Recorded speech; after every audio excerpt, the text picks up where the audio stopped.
আপনাদেরকে একটি কথা বলতে চাই, আমাদের এই ময়নামতি পাউরারফ কনসুগার পর্যন্ত এই 25 সালে মিনিমাম 27 জন লোক মারা গেছে, 87 জন, কিন্তু গত 3 বছরে 87 জন। গত পরশুদিন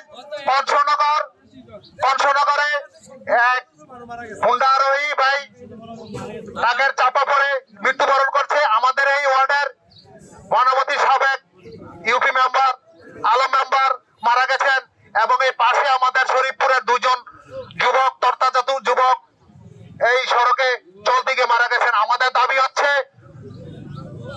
4 লেন করে এই রাস্তা সংস্কার। গত 2 বছর আগে আপনারা দেখতে পাচ্ছেন সড়কের গাছ কেটে নেওয়া গেছে।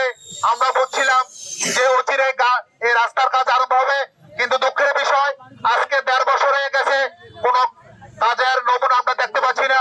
আমরা জোরালো দাবি যাচ্ছি এই এলাকার পক্ষ থেকে যাতে অচিরেই এই 4 লেনের কাজ আরম্ভ করা হয়। আমাদের এই অবরোধ মিনিমাম 9টি পয়েন্টে অনুষ্ঠিত হচ্ছে। আমরা যারা যাত্রী আছেন সাময়িক অসুবিধার জন্য আমরা দুঃখ প্রকাশ করছি।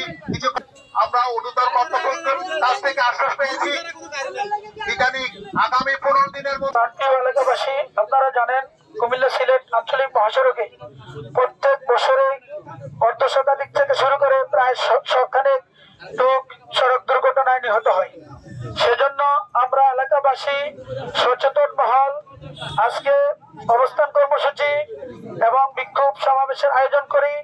আমরা সরকারের কাছে আবেদন জানাই, সরকার যেন আমাদের এই কুমিল্লা সিলেট আঞ্চলিক মহাসড়ককে 4 লেনে উন্নীতকরণ করে দেয়, এবং এই রোডে দূরপাল্লার যে গাড়িগুলো আছে তাদের মধ্যে অনেক গাড়ি ফিটনেসবিহীন, চালকদের লাইসেন্স নেই এবং তারা বেপরোয়াভাবে গাড়ি চালানোর কারণে আমাদের এই সড়কে অহরহ দুর্ঘটনা হচ্ছে, যানজট তৈরি হচ্ছে।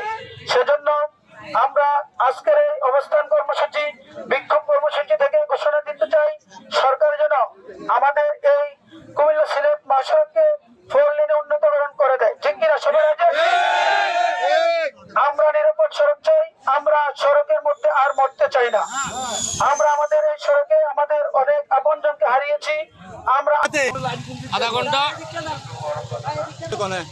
রাস্তার সমস্যার কারণে গাড়ি চলতে পারে না, রাস্তা খুব খারাপ, অ্যাক্সিডেন্ট হয় প্রত্যেক দিন।